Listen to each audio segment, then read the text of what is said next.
Re-Zero, Side Story, The Dragon Nation, Meili's Witchbeast Observations 6, Chapter 1. The journey to the Pleiades watchtower to prove the efficacy of Meili Portrute's power to the top brass of the kingdom was successful. Consequently, the 5 members of the Felt camp became the second group of people to reach the tower, preceded by Anastasia and Emilia. Although the group had to engage in a skirmish against the divine dragon Volcanica right as they were about to reach the tower, they figured out a way around its attacks, making it seem as though everything was going well. But it seems like that really isn't the case at all, Felt muttered, confirming all the pages in one of the books she picked up off the floor were blank, frowning and scratching her head. The scattered books weren't limited to just the ones around her. Hundreds of them had been pulled from the shelves and strewn across the floor of the room.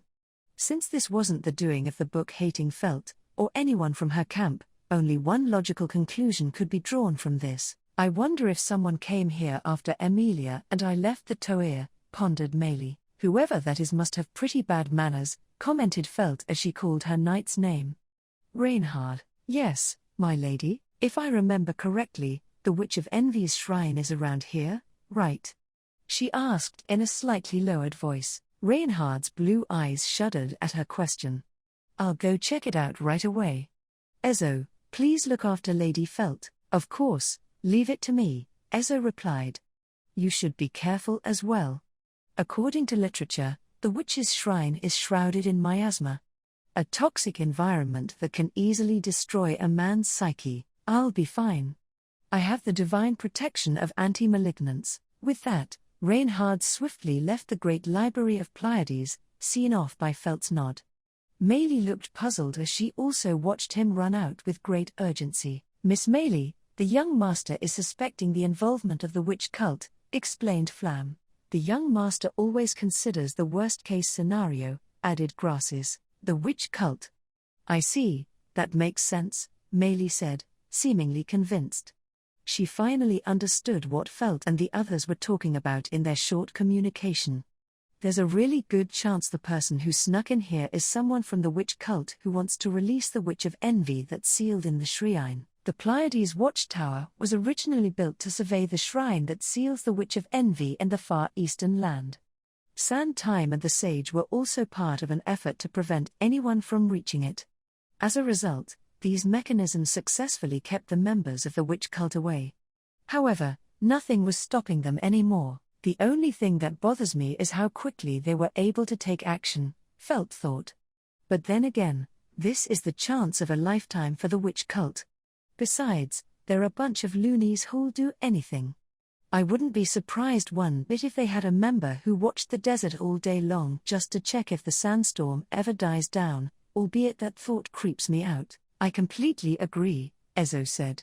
So, what should be our next move, Miss Felt? Are you asking me whether we should investigate the matter or retreat?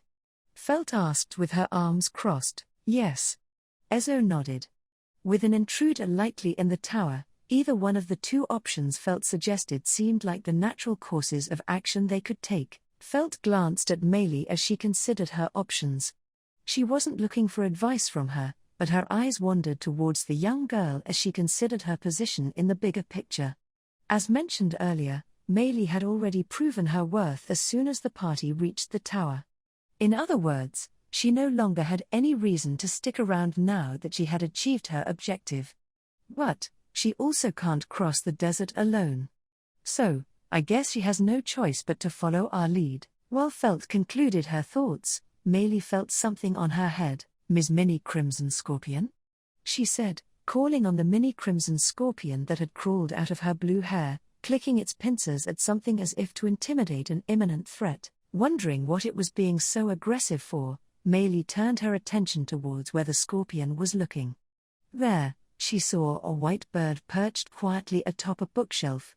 She widened her eyes, gulping in surprise. Flam. Grasses. Felt quickly yelled, also noticing the bird. The girls reacted swiftly to their mistress's voice.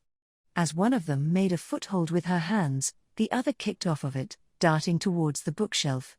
The whole movement was coordinated so smoothly, despite having no time to discuss it, that it was as if they were one entity. As the girl reached the bookshelf, She stretched out her arms to catch the bird.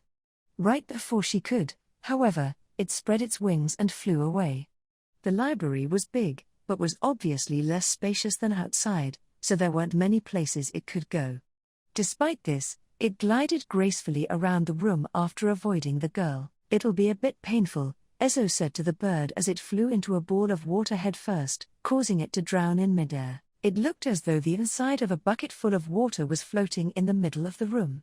This was the doing of Ezo, who had produced the water with magic after extending his hands. He then began moving his hands, reshaping the water until only the bird's head emerged.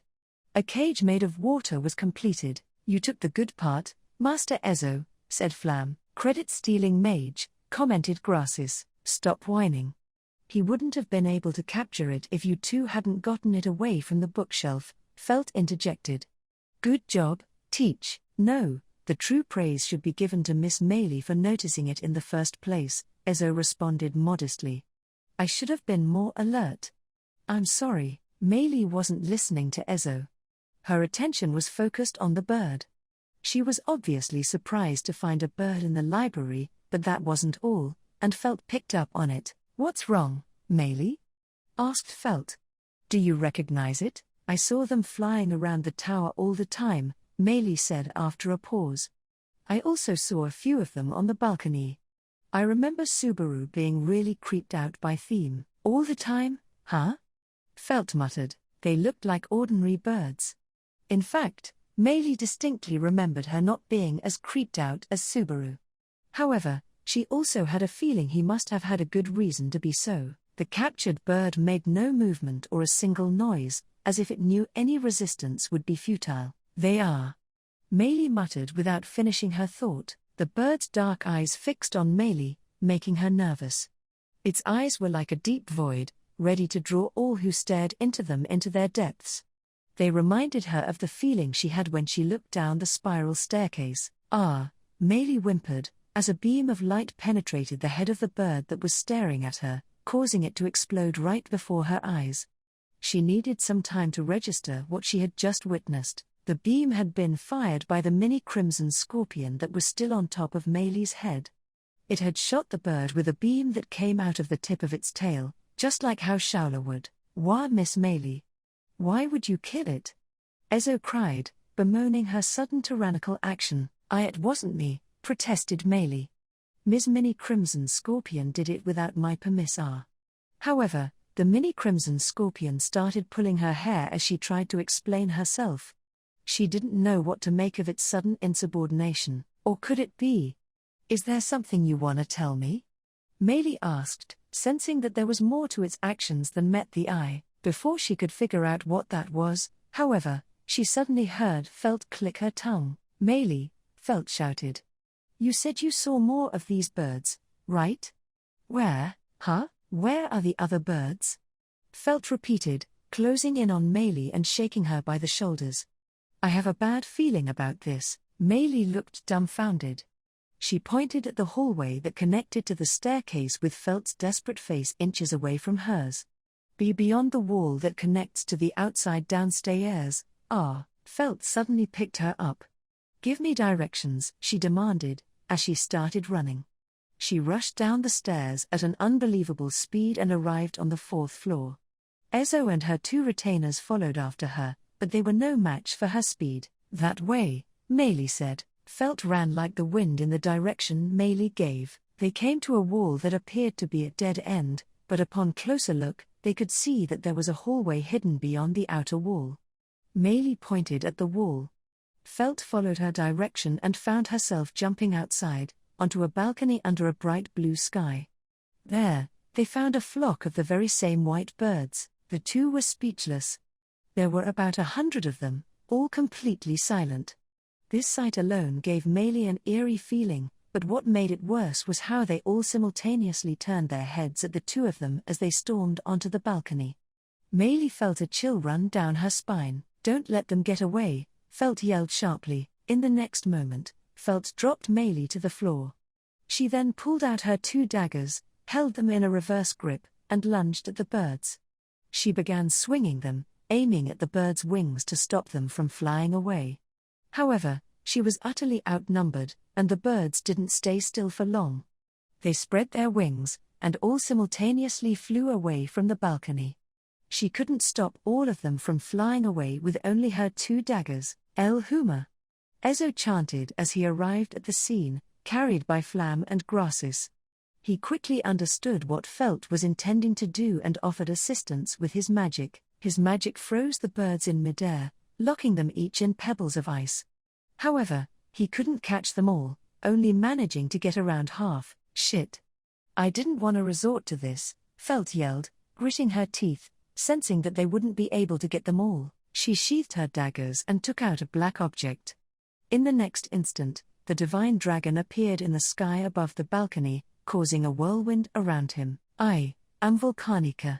In accordance with the ancient covenant, the will of thee who hath reached the top shall be questioned. In awe of the sudden appearance of the divine dragon, Meili and the rest were at a loss for words. Felt pointed at the sky. Volcanica. Don't let a single one of them escape. Volcanica said nothing. Please. Felt pleaded. Volcanica finally lifted his head, taking in the sight of the tiny creatures flying all around. Thou, who hath reached the top of the tower, step forth onto the first floor, almighty petitioner. After making a one-way statement as usual, the dragon launched a breath attack all around his vicinity. Its devastating power was more than enough to incinerate all the poor birds. Unbelievably, Meili muttered, slowly opening her eyes, which she had shut due to the brightness of the breath attack. She looked up to see all the birds and even the clouds gone, and only the clear sky created by the divine dragon spreading above her. Chapter 2. There was nothing wrong with the seal in the shrine, reported Reinhard, who had returned from surveying the Witch of Envy's shrine shortly after the flock of birds were exterminated. However, considering the abnormal number of birds you had to deal with, I believe the tower and shrine are in need of new management, my lady. No one disagreed with Reinhard. They all understood very well that the tower and the shrine could greatly affect the world if not managed properly. Why don't you try asking the divine dragon, Lady Felt? Suggested Flam. Lady Felt, the divine dragon tamer, posited Grassis. I plan on asking him to not let weirdos like members of the witch cult get near, Felt responded. But there'll always be things that'll slip by, like those birds. It's practically impossible to prevent those sorts of intrusions. Why not just make him keep an eye on those as well, and not just the witch cult? Asked Flam. Make him stop everything, said Grassis. That's easier said than done, Felt retorted, shrugging her shoulders as she frowned. You know how forgetful that dragon is, don't ya? Meanwhile, Volcanica was back at the entrance. Contrary to the responsive behavior he showed during the earlier emergency, he was back to his usual non-responsive self. Meili was curious if Felt was also capable of communicating with a divine dragon like Emilia, but she kept quiet as she thought this wasn't the right time to pursue this question. As you suspected, Miss Felt, these aren't your ordinary birds, said Ezo, who was inspecting the birds that were left on the balcony. He held the body of a bird that had one of its wings cut up by Felt, then placed his hand on its other wing. Suddenly, the bird's body started breaking down into glowing pieces, and soon vanished. Was that? Meili uttered. Are you telling me all of these birds are made up of mana? Precisely, said Ezo. Their bodies are made up similarly to that of an artificial spirit. High-level magic, to say the least. Not something you can see in modern times. Even you can't do it, teach? Felt asked. Ezo paused for a moment. It's a magic that's not passed down anymore. If given enough time, though, I can analyze it and figure out how it works. Unfortunately, we don't have that luxury, Reinhard said, then turned his attention to Felt. Lady Felt. Felt nodded at her knight's call. There was someone watching us, but I'm pretty sure we prevented them from retrieving the birds. But we should keep someone by Meili's side for a while, just to be safe. Me? Meili said. Whoever was responsible for the birds is keen to learn about the tower, Reinhard explained. They must also be interested in how to safely traverse the desert. Meili placed her hand on her chest as she listened to Reinhard. Then the mini crimson scorpion began clicking its pincers vigorously on top of her head. Seeing the scorpion's behavior, Felt let out a little groan. We're not trying to scare you. As for our first objective, we got to learn that we can cross the desert with you by our side, and that the dragon won't attack us if we have the talon. There were just as many good results from this trip as there were bad. That's a poor way to make me feel better, Meili said, showing a little smile. I'm such a shallow person. I came on this trip without expecting too much, and here I am scared and anxious that my mission is going to fail. It must mean that I'm so shallow that as soon as I even see a glimpse of a bright prospect, it makes me want to cling to it. Miss Felt, Sir Reinhard, began Ezo, about our next course of action. I know, Felt interjected. You wanna say that we shouldn't leave the tower unsupervised, right? I wonder what we should do next, too. There's the option to leave me here for the time being, suggested Reinhard. Meili watched from the sidelines as Felt and the others discussed their next move. The sight of this reminded her of the Emilia camp, and that made her long for her friends who were not there at the moment. I really am shallow, Meili mumbled to herself, feeling the weight of the mini crimson scorpion on her head, and snapping out of her melancholic mood. She reminded herself that there were people by her side no matter how she was feeling. Chapter 3. While Meili reflected on herself, and Felt discussed their plan, an incident was taking place far away from the Augria sand dunes, the home of the Pleiades watchtower. Noticing that the poor lives of the birds had been snuffed out, a slender figure shuddered. Something must have happened to them, the figure said, lowering her eyes that were framed with long lashes. The figure prayed for the souls of the lost lives. The fact that none of them came back must mean something must have happened that prevented them from returning. And it is extremely uncommon for such a thing to happen there. However, as to whether I should be happy about that or not, I do not know, but why would anyone do something so cruel? The birds, with their pure white wings and innocent eyes, epitomized purity. The idea that they were so mercilessly destroyed incredibly hurt the figure and caused her great anguish, but even so, a smooth, clear voice resonated from the figure's thin lips, vibrating the air around her and proving her existence in the world. I wish I could understand them. Every single one of them, she prayed, adored, pitied, loved, and hopelessly longed for everything and everyone, including what had been lost and those who lost them.